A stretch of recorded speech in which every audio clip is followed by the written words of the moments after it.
Hey everyone, Chris Stegall here with MK Partners, joined once again by Matt Kaufman. Matt, thanks for hopping on today. Thanks. Happy to be here. Yep, and it is getting down to the end of the month, down to the end of the year. And the good news is that means the Spring 24 release is just on the horizon. And this week we got release notes. So always an exciting time. It's a holiday miracle. Yeah. And so I figured today we can take a stroll through the release notes, do sort of our first round of our release highlights look, where we take a look at some of the new features, updates, and upgrades headed to Salesforce, and earmark some of our favorites so that you can see what's coming in this, thousands and thousands of pages of release notes that get dropped. Yeah. I'll be sure to throw the link to these the release notes in the description of the video here. You can also find them on our blog, Creme de la CRM, where we'll write up some more of these in more detail. But yeah, let's go ahead and dive in here. I think I earmarked a couple here. First, we've got search for records with the Lightning Record Picker component. This is a component that's going to be able to be added to a page to help you quickly grab a record. And I know when I brought this up, Matt, you were like, that seems familiar. Yeah, so this is one that I'm super excited about. So years ago, we had this need for a lot of our projects where we're building essentially like a lookup on or a master detail field, but in a custom screen on an LWC, a Lightning Web Component. And it wasn't something that was built in. You could do a text input, you could do numbers and stuff like that, but we couldn't do a lookup to different types of records and have the same kind of look and feel that you'd have when you're doing it in a standard screen. And so what we used to do is actually to use some open source code that on GitHub that an individual named Philippe Ozil, I apologize if I got it slightly wrong, had written. And at the time, Philippe did not work for Salesforce. And I think he ended up working for Salesforce because he had built such cool stuff. And so we would take this code and we would use that to kind of provide the same type of user interface, look and feel that customers expected. And now all of that code, which consisted of Lightning Web Component and Apex test coverage, is replaced by this nice little easy to use built-in snippet right there. Yeah. So it almost feels like this could have been an idea exchange win that is not being reported as such, but that's... Yeah, I have a feeling that a lot of times when there is a workaround or a solution, people don't necessarily seek out the idea exchange to vote or to submit. And like I said, this was the standard. I used it. I know other people at the company used it, and even other people I know in the ecosystem used this one individual's code. So now it seems like it's built in. I'm sure that we could still have value to the code that's out there, but this will make it a lot faster for sure. Yeah. Next up, as a marketer, one that caught my eye is this Kickstart campaign creation with preset options. And so this is going to be an update to the campaign object that's going to let us pre-configure and pre-populate campaigns with some draft content created either by the marketing team or potentially by Einstein, and choosing from your components that you want to add. So it almost adds a element of that Marketing Cloud Journey Builder or that Pardot Marketing Cloud Account Engagement Studio Builder, but being called from inside the campaign object and then using Flow to actually build the sort of nurture journey, which I think is really exciting. Yeah, I think this is a really pleasant surprise. It's rare that we see a lot of new functionality for the campaign object. It's one of those like core Sales Cloud objects that we tend not to see too much focus on because of the Marketing Cloud features that are available. So this is really nice for people that just needed a little more than keeping track of a group or a membership or something like that. You can now actually do some proactive emails and maybe even other stuff with that Flow functionality. So yeah, it's nice to see that. Yeah. And yeah, to echo that, it's also the campaign object on the CRM side has always felt a little underserved from the marketing perspective.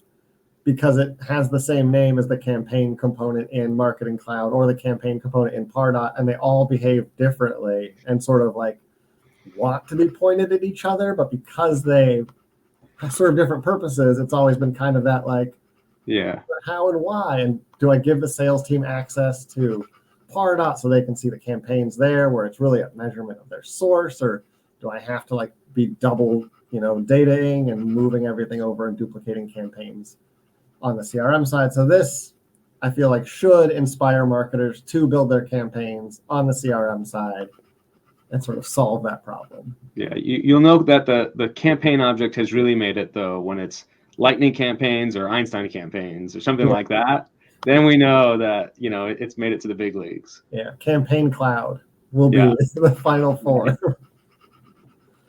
All right. Matt, did you have anything that caught your eye as you flip through here? Yeah, so I write a lot of code, as most people know. And so I tend to look at some of the developer enhancements that came out. And on the Apex section, there were some. Thank you for pulling it up. So these are ones that I usually, very first thing I look at is to see, okay, what's changing in Apex?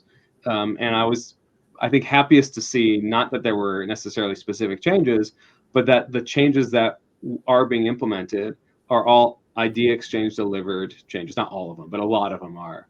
And to me, that's so important because it means that the team is listening to the community, the whole ecosystem. When we go out there and say, hey, we really need this feature, it's important to us. And so you'll notice that the first ones listed are all idea exchange delivered. And some of them are simple, and maybe we had like workarounds that we could do. Or, like you could just, okay, we're just going to do an if statement every time, something like that. But, they still were like, no, even though there's a workaround that everyone knows and can do, we're going to build this in and spend time and money to deliver this feature. So I really think that that's important. In fact, when I was looking at this, I was like, wow, I wonder how many items in the release notes are actually idea exchange delivered. And then I was like, oh, maybe I should write some code. I didn't do it for this video, but I'm very tempted to go through and see how many items in the release notes are. Can we just do it simply by searching? That'd be funny instead of writing code. Yeah, I don't know if it'll work because I think it's going to just show you the first X results. But I'm really happy to see that. I hope that Salesforce markets that and shows, hey, these are how many were delivered. Maybe it'll be on the ID Exchange itself. If you're watching this video, depending on when you're watching it, you'll notice we have that little yellow banner on the screen right now saying that, by the way, the release is in preview. So there's always the chance that some of these things end up slipping and not making the release. But hopefully once the release is final, we'll be able to get that count. And then I'd love to see a comparison of the last release, this release, and then the next release, and kind of see, is there equal priority for these ID exchange ideas, or is it increasing? Is it decreasing? That type of thing. Yeah, it's always exciting to see idea exchange ideas actually make it onto the roadmap and actually get served up in a release. I know last release for winter 23, I believe it was called, we did a look at the specific idea exchange wins that were a result of that. So I'll be sure in this again. The last release is winter 24. It's winter 24 then. Yeah. Right. But maybe, depending when you're watching this, maybe it's something else already. That's true. Yeah. But it is easy to think that the idea exchange is just a pit that you throw your ideas into and to sort of sate the demands from an ever-expanding customer base. But it's not. They actually do respond to those. I try to check it about once a quarter so that I can always have some votes in before the release. And they'll usually announce prioritization a month before the release notes come out too, if you want to boost anything up or down. But I do think it's one of those things that our audience should be encouraged to participate in, and that I probably ought to be putting together a list of, here's the ones that I want to win. Please vote for these to our customers so that we get what we want. Yeah, I also like to know, okay, what's the threshold that the average idea gets implemented? I know that, it's not a 1-to-1 ratio of 1 vote equals 1 point. It's 1 to 10. But we can all do that math and figure out how many votes something has gotten. But I'd like to know, like, okay, if I have an idea, like realistically, how many people do I have to lobby to vote for it before someone's going to take it seriously and possibly implement it? So we probably should collect some of that data and figure it out. Yeah. I feel like it would also be interesting if there was like a audit trail on the ideas. Yeah.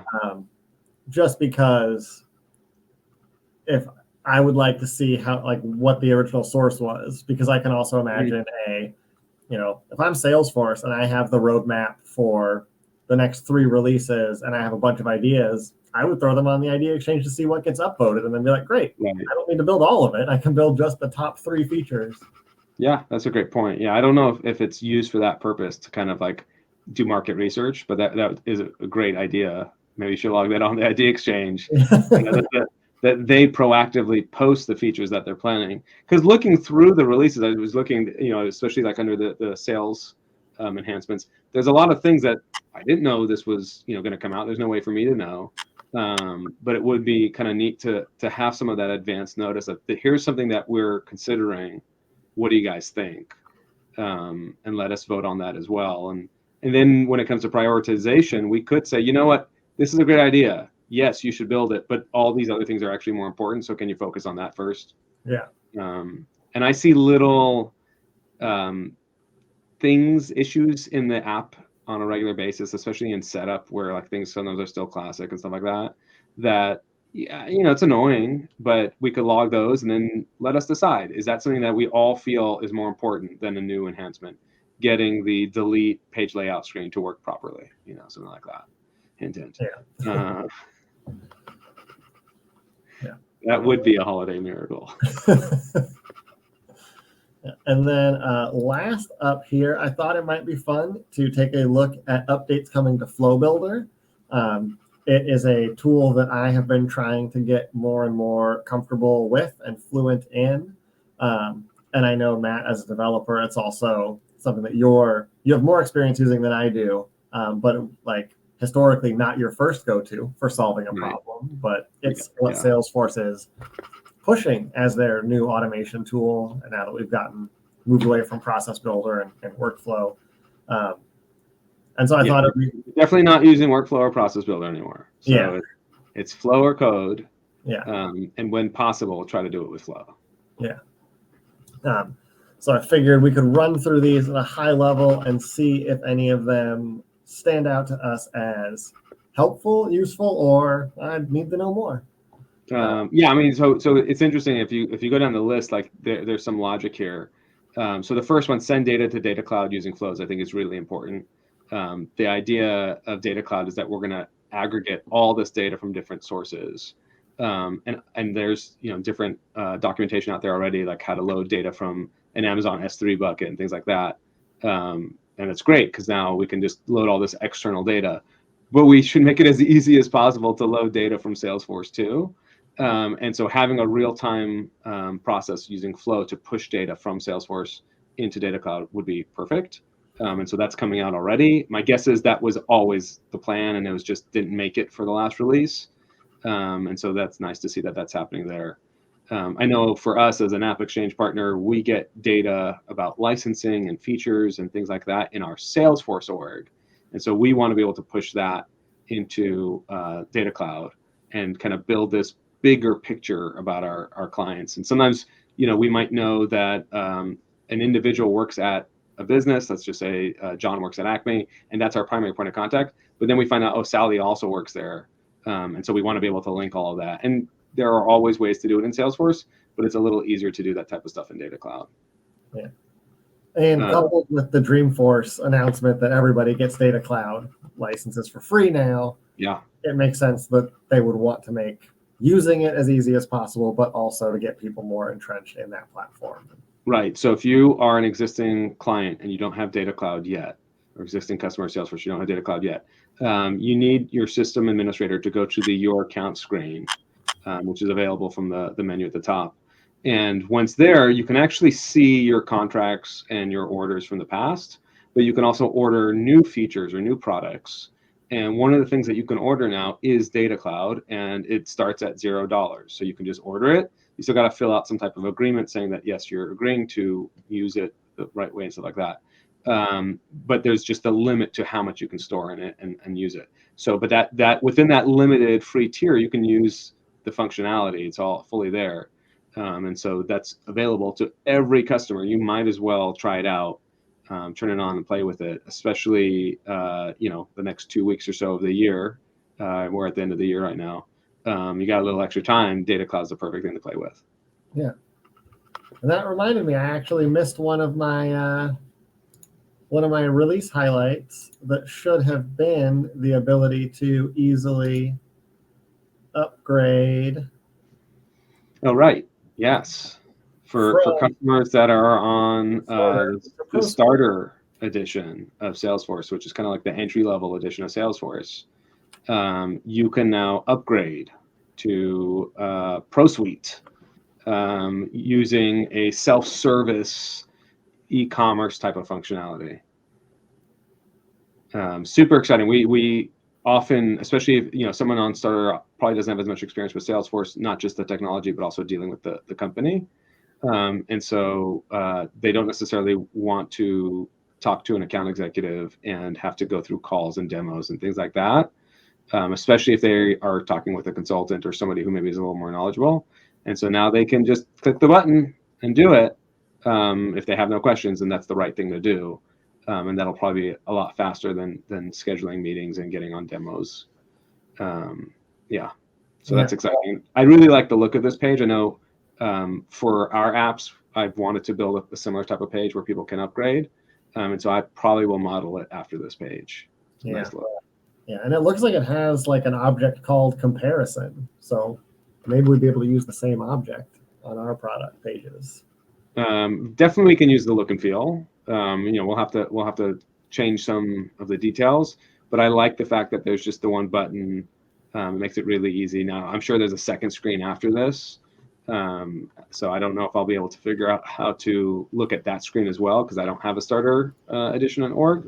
But if I can get access to one, then I'll try to look at it and figure it out. But I like the look of it. I like that it's very Salesforce-y. And seems to be easy to understand, which should be the goal, because like I said, it's really for people who don't have any questions. They just want to go ahead and buy and not have to go through the normal sales process. Yeah. Cool. And then jumping back to Flow Builder updates, you were saying there was a logical progression to this. So the next one up would be the verify your API connection. Right. So that one I'm super excited about. And if you think about stuff going from Salesforce or Sales Cloud to Data Cloud, right now, at least, that is an API call. It's not just like Apex or something like that. And so that kind of makes sense. And so I think that these two kind of, maybe were developed behind the scenes together. And so when you're building integrations, regardless of whether it's Flow or not, there's always this one moment where you're like, I need to test this to see if the connectivity is in place, right?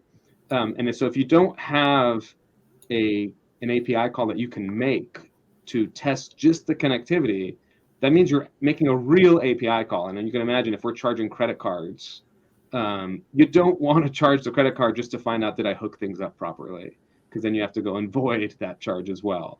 And so it's nice to have this additional option now to just verify the connection and kind of say, hey, is this working without having to send a real transaction?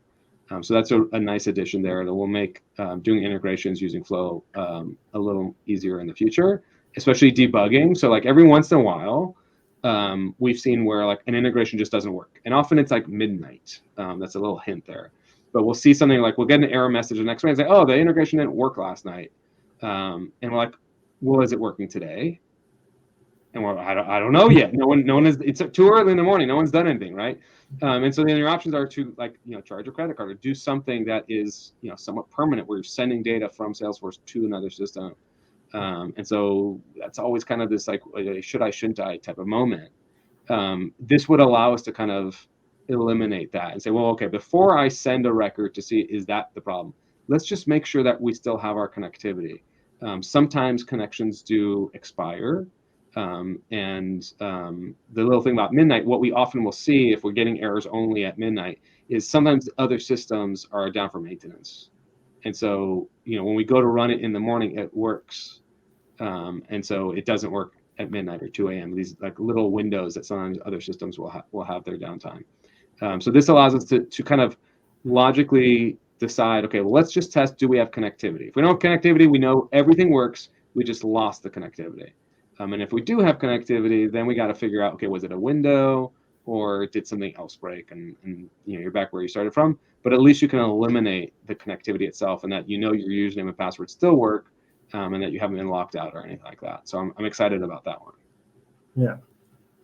And then the next three, or at least the next two,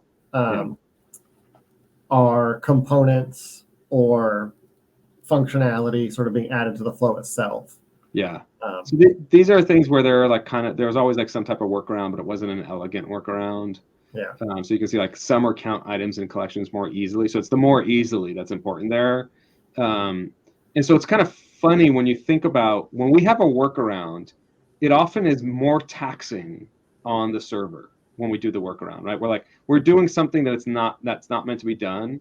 And so it's yes, we get the job done, but it's worse for Salesforce as a company. We don't pay extra to run that process in an inefficient manner. I don't know how much Salesforce is like paying attention to these things, behind the scenes, because we're talking about a lot of transactions to really make an impact on a server. But these types of functionality, when they build it, then we can do it the right way. And so it's less taxing on the server. So we're using fewer resources, which obviously is good for Salesforce because then they don't necessarily need to raise the rates as much. It's also good for the environment because then we're not generating as much heat or using as much electricity. So these little things are great.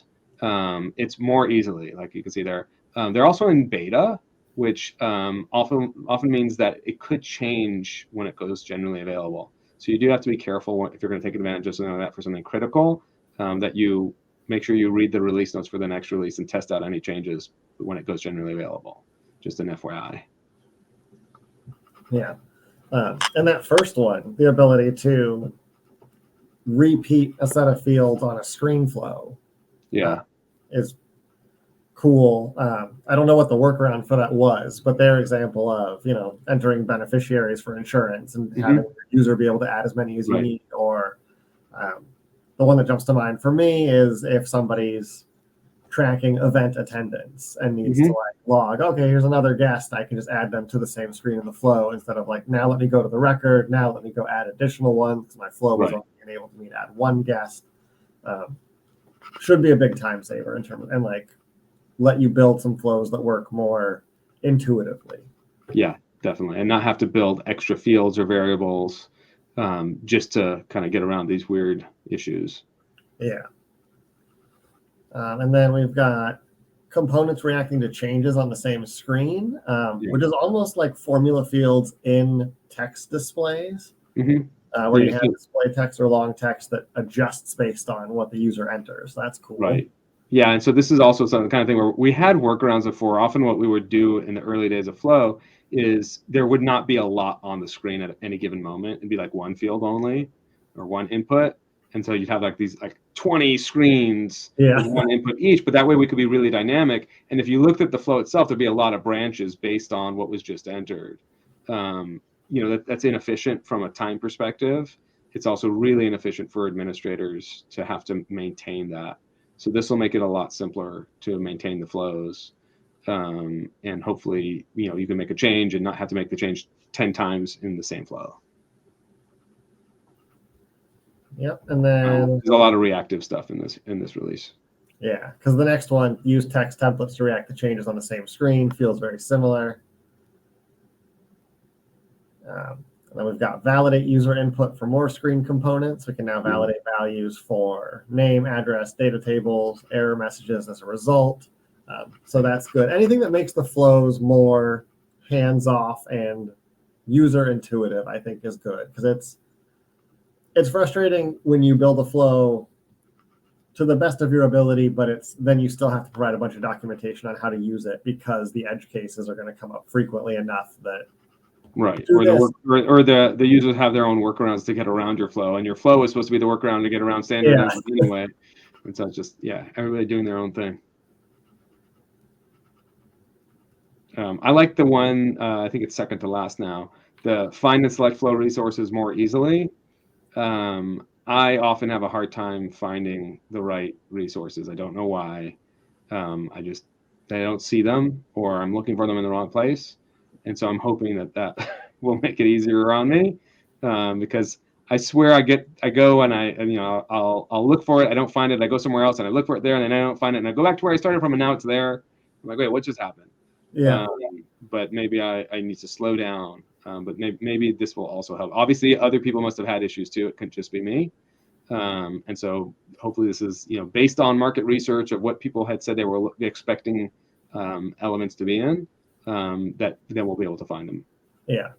And I am hoping also that, because it mentions that it's sort of using improved grouping to accomplish this, I'm hoping that it groups the flow created variables and things separately, because I feel like that's one of the things that happens to me, and I've seen happen on our calls, is we're good about naming variables what they are, and then you go to grab a resource and you're like, well, this is exactly what I'm looking for. And it's like, no, that's what I just created. I'm trying to populate that. Right. Yeah. I don't know. It's a good question. We could log into a pre-release org and try to figure it out, but I'm sure it's better than the current version. Yeah. So exciting stuff there, headed to Flow as well. I will go ahead and get us back to the home page here. But that is a quick look at some of the most exciting features on this, cursory first look that jumped out to Matt and myself. And Matt, thanks for hopping on, as well as playing that little game of thumbs up, thumbs down with Flow there. Yeah, happy to do it. And as always, thank you folks for watching. Please do be sure to like and subscribe. If there are features in these release notes that you would like us to dive into in a video that's more specific to those individual bits of features and functionality, please drop them in the comments here. We'd love to write those up as blog posts, shoot them as videos, and maybe put some demo content together in our preview orgs. As always, check the blog, Creme de la CRM. These Spring 24 features will be hitting orgs at the end of January and then early to mid-February. For orgs out there, we have all of the dates on the blog as well. And thank you once again, Matt, for hopping up. Well, happy to be here, and happy holidays. Happy holidays. We'll see you next time.